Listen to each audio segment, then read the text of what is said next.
It's time for Cats Talk Wednesday. Small town and big city joined forces. Vinny Hardy of Lynch, Kentucky, and Terry Brown of Louisville, Kentucky, team up to give you free-flowing, laid-back sports talk. Focus on Kentucky Wildcats, as well as pertinent information in the NBA, NFL, and Major League Baseball. Here we are, Cats Talk Wednesday once again. Vinny Hardy, Terry Brown. TB, it's another Wednesday, another game night for the Cats. It's the third Wednesday in a row. This time it's Texas. They split the first two Wednesdays. We'll see if they can go 2-1 on Wednesday night game nights. Got to get your thoughts real quick too, because your mic is muted, but all this cold weather, you right in the middle of it. So we'll get your thoughts, and then we'll bring Coach TP and Coach Clay Pergram on to talk some hockey. I think you got you muted a little bit, your mic. There you go. Oh yeah, it's cold. We're gonna have exploding trees up here. It's so cold. So yeah, that's a new one on me, man. I never heard that either. Okay, can you hear me now? Yeah. Yeah, it's crazy. But yeah, let's get them on so we can talk some hockey, man. Absolutely. So we got longtime friend of the show, Coach Clay Pergram. First time guest of the show. We got to straighten up. I guess we got Dad in here. We got TP head coach Tim Pergram, UK Hockey, Kentucky Hockey Club. Fellas, how we doing? Appreciate y'all jumping on here with us. Doing great. How are you guys doing? Can't complain. Like you said, we talked about it, the weather, messing up plans. Terry's up there freezing, dodging tree bark. So it's just all kind of stuff going on. Well, Terry, I was in Minnesota 2 nights ago, and the wind chill was 41 degrees below zero. That's crazy because he's in Iowa, so that's adjacent Midwest, and it's crazy. Yeah. So where are you from originally? I'm from Eastern Kentucky. I'm Mount Sterling. Okay. All right. Yeah. Man, so so growing up in Eastern Kentucky, I'm from Harlan County, first of all. How did you gravitate to hockey and get on your hockey journey? Well, it's the other young man on here, my son Clay. He started playing hockey when the Kentucky Thoroughblades came into town, which was the American Hockey League team, which was a great league. A lot of pro players came through here. We really didn't cherish that really great of hockey. So a lot of the players and myself and my wife became very close with a lot of those players. We had a lot of them stay with us in the summers because they didn't want to go back to Russia, or they didn't have a place to stay during that time frame. And Clay just became more and more involved in hockey. So I got my level 1 coaching, then I got my level 2, 3, then finally I went away and got my level 4, which meant I could coach all the way up to any league, anywhere I wanted to. And that's when I started a AAA team out of Northern Kentucky. And that was coming up on 20 years ago. So I'm starting to date myself. And we played in Canada. We were a top 25 team in North America for AAA U16. Every one of the kids that I had on that team either went and played ACHA or D1, D3, and then I had one of those that played in the NHL. And so it was just a passion of love. And then UK, their general manager saw me in Walmart one night and said, "We need some help. We're really struggling." And they were 3-23 that year. And he said, "Will you take over the team?" And that's when myself and Clay and Jake Galloway, another assistant coach that's been with us for 9 years, we took over the program, and things changed pretty quickly. We went first year that we took over, we went 20-8 versus 3-20 the year before. So made a lot of changes. And so, Clay, you can jump in too, but I think TP is being modest because he recently became the all-time winningest coach in Kentucky Hockey Club history. So things definitely changed from the 3-win season. So congratulations. Thank you.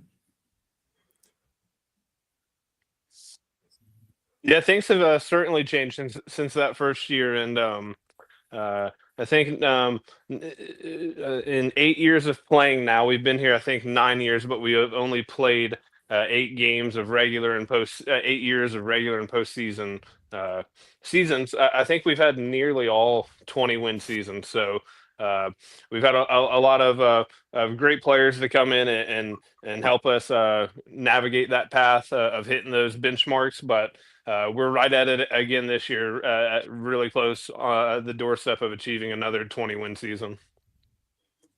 On a 16-game winning streak right now, right? Something like that. Yeah, we so last year we finished on a 14-game winning streak to finish going into postseason play into the regional men's Division II tournament. And since then we've now bumped up. We're now in men's Division I, and we had an okay start playing some rivals and some exhibitions there with Tennessee, and took some early losses in overtime and a regulation loss to North Carolina State. And the boys have answered the bell every single game since that. And they face multiple points of adversity of being down and fighting back and climbing through different moments to come out with a win since those North Carolina weekends. And now for the second consecutive week, we've been ranked in the top 20 of the ACHA Men's Division I. So on a 16-game win streak, hoping to extend that and still kind of jockey our position as the final rankings play out, headed toward the national tournament. Yeah. So I looked at the schedule. Y'all are kind of on a little bit of a break, right? Is that customary? It's like a couple of weeks between games, if I looked at it right.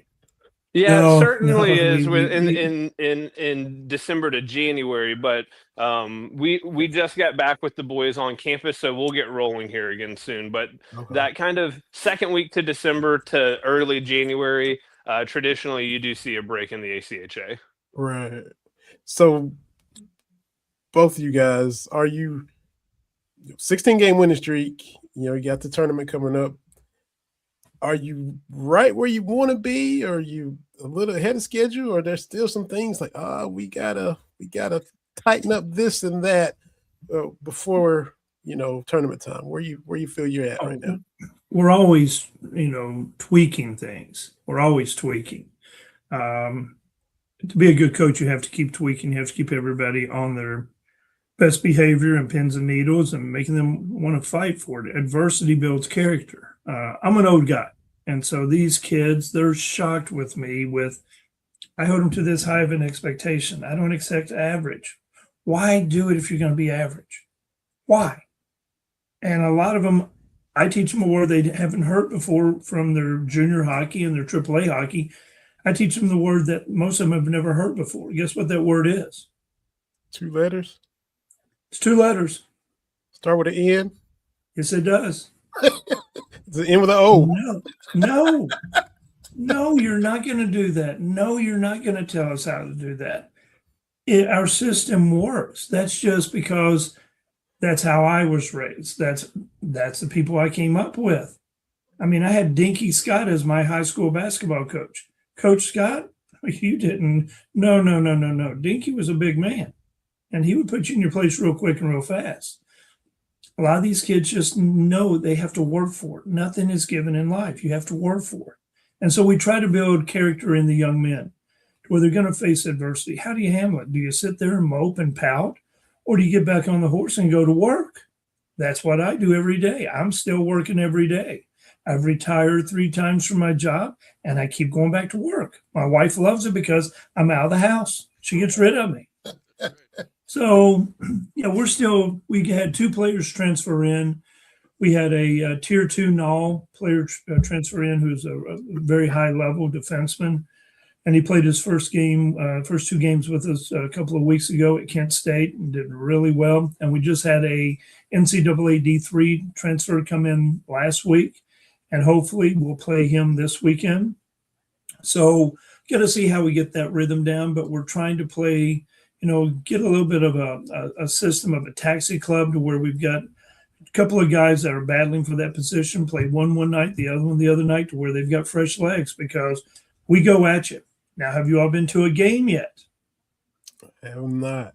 Oh, you got to come to a game. It's And then been a I'm while. looking at all those beautiful posters. Where's the hockey poster? We don't have a hockey poster for you. We got to get you one of those. I did have a hockey poster. It was the famous Ashley Judd poster of about 30 years ago at this point. So I got. We'll have to get you some more. And where's your drip? We haven't sent you any drip. I got to get some. Look, Yeah. I'm all cats. Well, everything. you got the man on the line with Clay. Send him your address and he'll send you some drip. Oh, We got to have you out there representing. Yeah, a lot Hey. of folks just focus on one or two teams. I'm all cats everything, whatever it All takes. right. So I'm right there. absolutely. Coach, Coach TP, I got to ask you this because you talked about how your introduction to hockey from Mount Sterling, introduced to the sport because Clay was such a good player.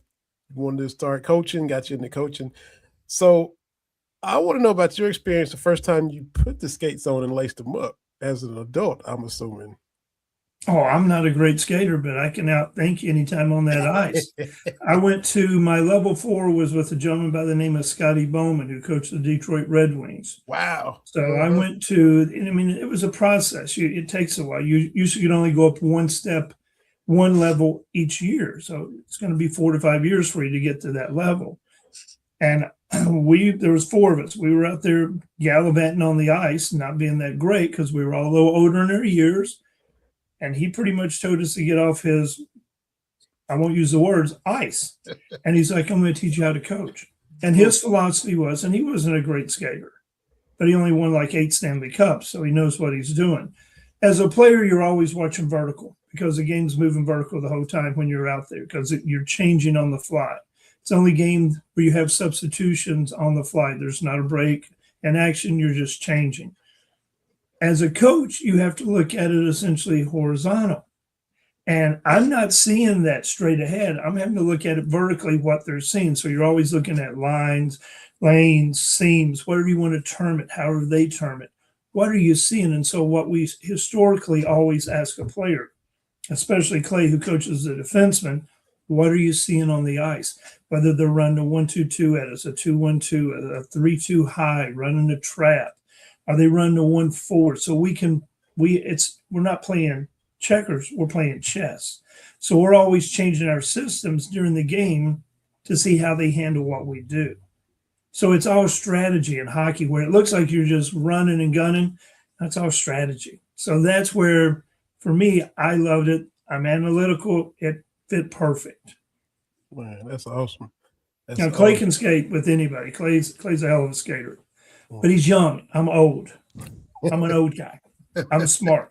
He's giving me grandbabies as my other son has. So we've got them on the ice. Okay. I'm old. I'm smart to know I don't want to break a hip. You said you was analytical. You analyze that quickly. And yeah, I mean, I can watch a kid walk into the rink in his street attire, and I can look at Clay and tell Clay how the kid's going to be on the ice. And Clay's always been amazed with that. But you just look at their gaits and you look at their ankle flexion and their knees and how they're carrying their shoulders, and it's just something that becomes easy for me. And I can automatically say, oh yeah, they're gonna be fast. But there's a lot more to it. Do they have the hands? Do they have the analytical ability? Can they read the play? Can they take a hit? Can they handle the pain? It's a physical game. Coach Clay, you've been a defensive guy, and we've talked about this a few times when we had you on before. In your opinion, what makes a great defense? Does a great goalie cover for weaknesses in the defenseman? Does a great defenseman, is it a combination of everything? Your ingredients for formulating a great defense. Yeah, our philosophy is, and you'll hear it in hockey if you're around it for any time, is you build from the net out, right? So you get a goaltender, maybe you find 2 goaltenders that you can kind of rotate and really have that solid piece in net that you can really build your defensive core out from, right? We also, in our system, we trust our goaltenders to give them the first shot. if we're coming down in an odd man situation, and we're the man down defensively, we have one defending player and they have two offensive players. We teach our defensemen, you take away the pass, give the goalie the first shot, because we trust our goaltenders as a backbone to make that first stop. When you get into the secondary and third chances, the percentages obviously go up at all hockey levels, where that puck's going to find the back of the net ultimately on the second and third chances. And that's when the other pieces of your team and your defensive structure kind of come and work together, right? If you have that structure in front of the goaltender, the second and third chances, maybe they're more preventable so long you're in that solid structure. So it all really blends together, right? To work when it works well, but we believe you got to start from that net and build your way out from there. That's interesting. That's interesting. And TB, if I'm stepping on you, man, don't let me. No, I'm listening to the strategy myself, man. Me too. I've been trying to get into hockey for a while. Up here in the upper Midwest, it's big because there's not much else to do when it's minus 40 degrees outside. Yeah. So, Coach Clay, how did you get introduced to hockey? Since you were the one that brought your dad into it, and so I guess being a Kentucky kid, how did you gravitate towards the ice? Yeah, oddly enough, how TP was mentioning, that we met some of those professional players and they'd stay at the house. We developed really awesome relationships with some of those guys. And about 30 minutes prior to this, I was just getting off the phone with one of those players from many, many years ago who's now kind of coaching the youth here in Lexington. So kind of full circle there, right? But what I can tell you is this. I remember going to a Kentucky Thoroughblade game with a baseball glove. And being so excited to potentially catch a puck that was coming out of play.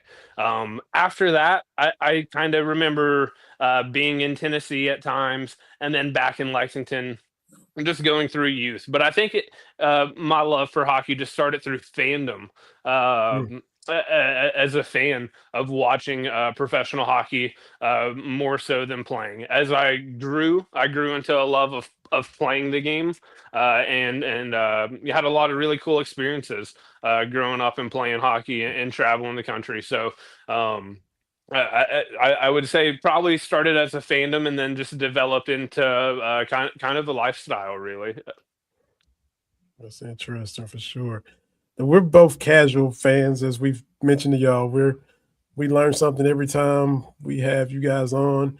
Got a buddy. I live outside of Knoxville. Nothing orange about me. Got a buddy down here, Craig Bates. We have him on from time to time. He played for Tennessee. He's in his early 50s. I think he's in their Hockey Hall of Fame. We talk hockey with Craig. We've had you guys on, so we always learn every time. But being as casual as we are, I got to ask, because this is even casual people know, the goalie fight that just happened. What causes goalie fights? What leads up to that? What is there a code that they have to fight? What just yeah? You want me to take the lead on this? Yeah. Go ahead, Clay. Okay, yeah. So goalie fights are cool. They don't happen all the time. It's kind of like a unicorn, right? You see it and you go, oh my gosh. So, and yeah, I'm not a goaltender, right? Never have put on a set of pads, but I can tell you this. Yes, there is a code that exists amongst the goaltenders. And at one point this year, one of our goaltenders was kind of looking toward me, asking if he could say said code to the opposing goaltender, which at the time I told him no, it was such a close game, it didn't make sense. But usually it's kind of a mucky, scrummy play that happens. If that includes the goaltender or not, I would say, sometimes it does. It doesn't always have to, right? But maybe the goalie takes a bump from an opposing player. All the players kind of come together. The goalie who took the bump kind of skates out of it. Maybe he's kind of mouthing at some guys. And while that's happening, the other goaltender may approach the red line and start mouthing. So usually what you'll see is goaltenders will approach the red line, that center ice. They can't go over that. It might even be the blue line, TP, if you want to kind of correct me on that. It's a red line. They'll skate up kind of to that neutral area and they'll mouth to each other. And that's that code that I'm talking about, right? they might lock eyes, and one of them might say yeah, the other one might say oh yeah, and then other times guys might call it off for whatever reason. But we teach guys to play between the whistle, not after the whistle. But yeah, it's definitely a rare occurrence to see those goalie fights.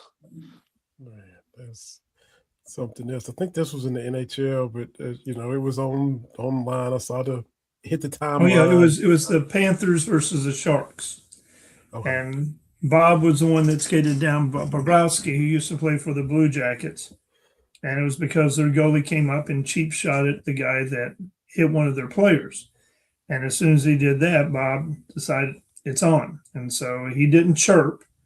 Which Clay was saying was mouthing, that he didn't chirp him. He just went and did his action, and they were throwing some haymakers. Now, goalies aren't great fighters. Now, you go back to, who was it? Hextall. Yeah, tough goalie. He could fight. Ron Hextall was a tough goalie. You didn't want to fight him. He enjoyed fighting. And so there's a couple that they could throw. They could drop and rock. Yeah, that's awesome. That is awesome. I like that. It's part of the game. It's part of the game.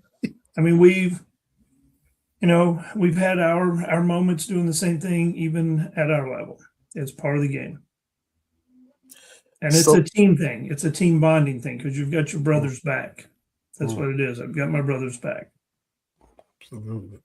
So what kind of a basketball player were you, TP, since you talked about your old school hard-nosed coach? I did all right. Okay. I could jump a tad bit. Hey, all right. Yeah, I did all right. I love hockey now. I don't even watch much basketball. I mean, and the kids, they'll ask me how my style is compared to some of the other coaches on the other sports at UK. And we've had Coach Mingione drop a puck for us and talk to the boys. Great. And he knew hockey. We loved it. He actually knew hockey. Well, he knew all the terminology, and so that was awesome. And then we had, I'll be honest, we had the big dog speak to us when he was at UK, and he was great in the locker room. He had one thing he wanted us to do to everybody, and that was it. So it was fun to listen to him get them all riled up. But my style was very direct with the boys. There's black, white, no gray. And I'm very honest with them. And they know I'll call them exactly out on the carpet. I'll tell them that's a bad play. If they sit there and they want to debate, they will lose that debate. But if a kid looks and says, that's on me, I own it. We use that terminology a lot, the man in the mirror. Own the mistake. If you make the mistake, I make them every day. The loss at North Carolina State, that was on me. And I tell the boys that every week, that was on me. You got to own it. Because if you're humble and you own it, you're only going to get better. And so if they tell me that was on me, I don't say anything else to them because it makes no sense for me to keep yelling and screaming at someone that's already said, my mistake. Now, if you keep doing it 10 and 12 times over and over and over, then you're not going to be in the lineup. And they know that. But they know that I'm black and white, no gray. And I'm an old guy. So they see a guy that's essentially tomorrow I'll have my flat top back. It'll be high and tight. It looks like I just got off Paris Island. I come screaming and barking and yelling. So over on the sidelines before we go on the bench, I'm having fun with them. Ask them how they're doing in school, give them a hard time about their girlfriends, tell them they're married. But once we get on the bench, different personality comes out. Because we do like to win, but we like to do really well in the academic setting. And you've got to do well in the class. Because you're here to graduate, get a degree, and be a productive human being and a good parent in the future. So we try to teach a lot of those values. We've got a lot of attorneys that have come through, engineers, veterinarians, nurses. We're very proud of what we've turned out. As y'all should be.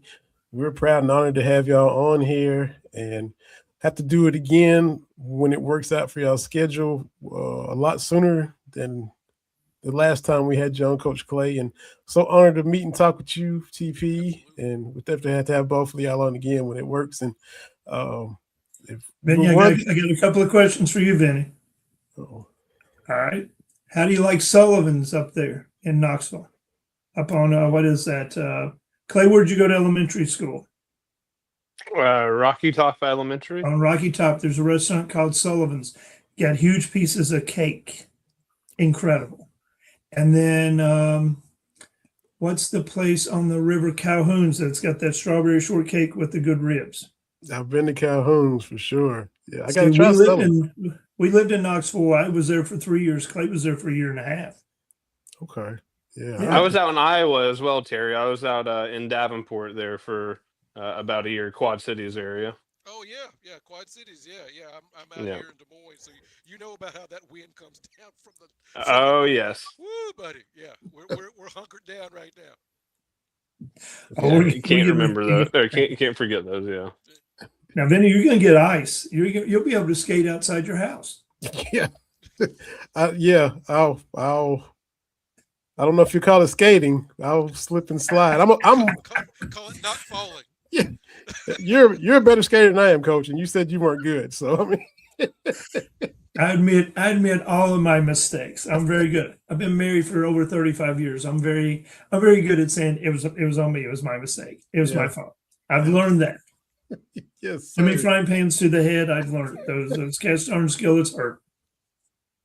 All right, we got to get you all some. We got to get you some drip. So please make sure you send your addresses to Clay with your sizes. I'm a big boy, so we have big sizes. If you're anywhere near my size, I go up to I'm a 3XL, so we can take care of you. We'll get you some drip out, and we'll get you a calendar or two because we got to give you some calendars. We got to show you some love. I support all the Kentucky sports. I see. Anything with blue and white, I'm right there, man. Yes. We still have Ashley Judd if you need that to be reissued there, Terry. We can reissue that to you. Oh man, that's awesome. The standard is the standard, That's right. That's right. Thank y'all so much. Thank you. To have y'all. Coach TP, honored to meet you for the first time. Coach Clay, you're a friend of the show. Now both of y'all are, and can't wait to do it again when it works for y'all's schedules. You'll have a blessed evening, okay? And good luck in the storms because it's going to be bad. Thank you. Yes, sir. Thank you. Bye-bye. Appreciate it. TB, man, you stay warm as well. The game is just started, but y'all be careful. Those trees, that tree tweet, that's man. It's because the sap freezes inside the tree and it expands, and depending on the tree, it explodes out like that. Every year I learn something new about the weather here. Yeah. And every year I'm like, wait a minute, that happens? And everybody is like, yeah, trees explode. I'm like, wait a minute now. Like, I'm learning all these new terms. Like, oh, we got lightning rain. Like, what? The lightning goes through the rain. I'm like, that sounds crazy. You don't have fire fog in Kentucky? No. What are y'all doing here? Like, you don't have that? No. It's like biblical plagues. Oh, about time for the locusts to come through. Yeah. But anyway, I hope the Cats pull it out. I know the Colin Chandler was a game time decision. Yeah. Have that, but they keep. Hopefully, they don't get in a hole and have to dig out. But I'm glad that they've been able to. I know you were happy beating Tennessee. Nothing fills my cup up more than beating Tennessee and Tennessee tears. Because I saw you interact with a tweet where somebody was already getting ready to lose to Kentucky. Like, oh, Tennessee's bad, and Kentucky come to town, they're gonna be like this. All I got to say about that is, we have beaten you 164 times. Yes. Like, you don't need to build up these elaborate things in your head for Kentucky to win. We have sent our worst teams. We have sent our best teams. We've beat y'all by last second shots. We've blown you out by 70 points. We've whatever combination you can come up with. We've hit 15 threes. We've had 25 dunks. The variation on how Kentucky men's basketball has defeated Tennessee men's basketball. Y'all don't need to do all this. Well, Kentucky gonna get hot. We ain't gotta get hot to beat you. That's true. We don't have to play our best to beat Tennessee. Uh-huh. And I'm tired of pretending otherwise. But for the first and last only time, congrats to IU. Yeah. For that, got to tip my hat to him. I did love a friend of the show, Charles Moore, tweeted out. Somebody said, what would be the college basketball response to IU? What's the equivalency there? Tennessee making the Final Four. Because it's both things that ain't nobody ever thought was ever going to happen. So there you go. Wrapping up, 49ers ran out of gas, ran into a buzzsaw in Seattle. It sucks that the 49ers are probably the third best team in the NFC. They're the third best team in the NFC West. And one of our rivals will be playing the Super Bowl in the Stadium. So that's not great. But yeah. It's like when it was Packers Steelers that year. It was in Dallas, and I was like, wow, that's I feel you. I feel your pain. I don't want that to happen. Shout out to my youngest, who started her indoor track season, and she finished first in her first race last week. She is looking for a state championship, she told me. Her goal was to get on the podium. Now she told me she shifted, and she ran a personal record in her first race of the year, so she is about it. Hey. Also, Big Miss, her season has started, or getting ready to start, at the end of February, so getting close to that, her second year playing lacrosse. And so lacrosse and field hockey has helped me out with regular hockey. Okay. It's not exactly the same. It's not quite as physical, so I understand a little bit of the lingo, what they're talking about. Because Big Miss plays defense, so she's not the goalie, but she's kind of setting the defense and everything. So anyway, I know we got a game going on. I want to see the Cats win, and hey, maybe Coach Pope's turned this thing around. But that being said, before we get out of here, I just want to have one game where they don't talk about if Kentucky can get it under 10. I just want one game where we don't have that. Yeah, we got it. Thank you. Yeah, we can. If they can start tweaking that first half, we'd appreciate it for sure. Please, man, yeah. Because I'm mad in the first half, and I'm cleaning in the second half. No, just let me get my cleaning, and then let me have an easy second half. I don't need to be out here 11 o'clock at night trying to vacuum and waking people up and stuff. Come on, Cats. Do me a solid.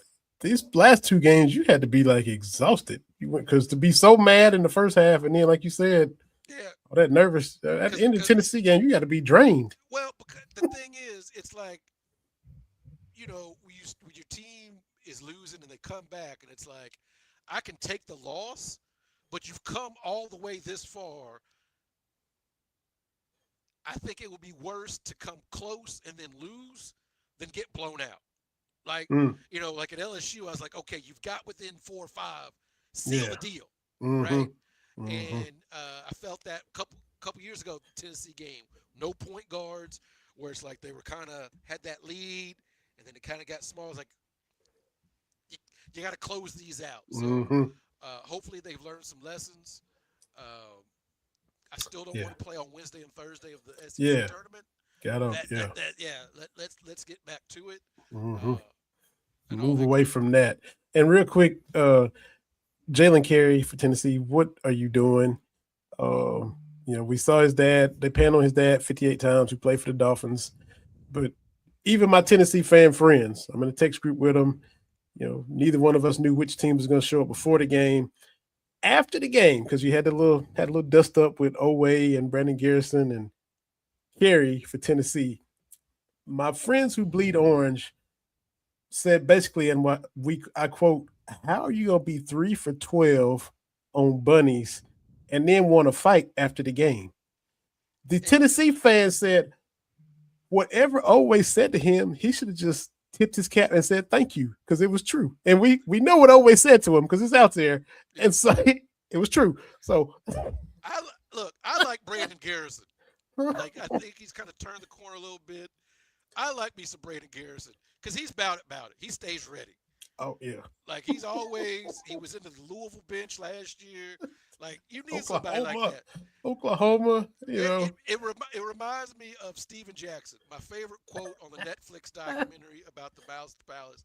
He had no idea that Ron Artest was hit with had no idea. He just saw people fighting, and he jumped in to fight. And my thing is, you need somebody like that. I don't need to know all the particulars. We fighting. We fighting. That's all. We all could use a friend like that. Yeah, for sure. So on that note, let's go watch the Cats and the Horns. Yep. Appreciate Pops, Tim, TP, Pergram and Coach Clay Pergram talking some hockey with us. Appreciate y'all checking us out. It'll be up later. Y'all can watch and listen to it after the game. But appreciate those who hung out before. Yep. Hunker down. Think about y'all up there. Be safe. Exploding trees. Watch out for that tree bark, man. Goodness gracious. Yeah, it's supposed to have 65-mile-an-hour winds this weekend. Oh. Yeah. Yeah, just be safe as possible for real. For real. Like, I'm for glad real. ain't no trees close to the house. That's my thing. Mm-hmm. All right. We'll get off of here. BS3 Network. We'll see y'all next week. Got my man Anthony Ravizzi from Cumberland High School going into the Morehead State Hall of Fame. We're going to talk to him about that next week. That's going to be a lot of fun. Y'all stay with us. We'll be back next Wednesday.